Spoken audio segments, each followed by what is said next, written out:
สิ่งที่เขาอยู่นั่นมันทุกข์ขี้นั่นมันนั่งกระทบมาให้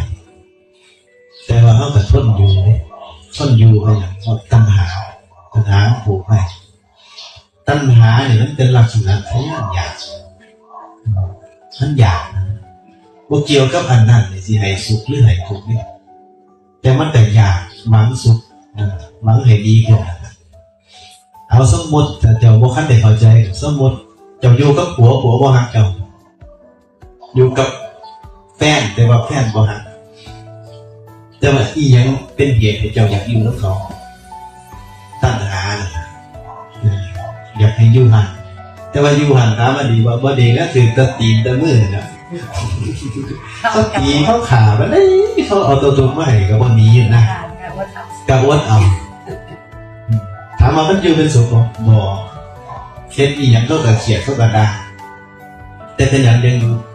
อยู่เพราะตัณหาอยู่ไว้เห็นว่าบ่แม่นว่ามันสุขมันดีแล้วยังอยู่เด้บ่ดีเป็นสุขมันได้มันก็อยู่เด้อยู่ย้อนตัณหาเห็นว่าตัณหาเป็นเหตุผูกซักไว้ได้หมองในอารมณ์นั้นคือการกับขันธ์ห้านี่ล่ะเดี๋ยวไปใส่มันก็มีแต่ทุกข์แม่นว่าแต่เป็นหยังจังอยากเกิดอีกแต่ก็ยังอยากเกิดนี่แม่นบ่ซั่นแปลกบ่ตัณหาเนี่ยมันหูได้มาเป็นตัวแต่ว่ามันก็อยู่ทนทุกข์อยู่เป็นอย่างไม่ได้เป็นซะทุกคนได้ยังอดเอายังอดเอาอีกเลยแม่นบ่อย่างที่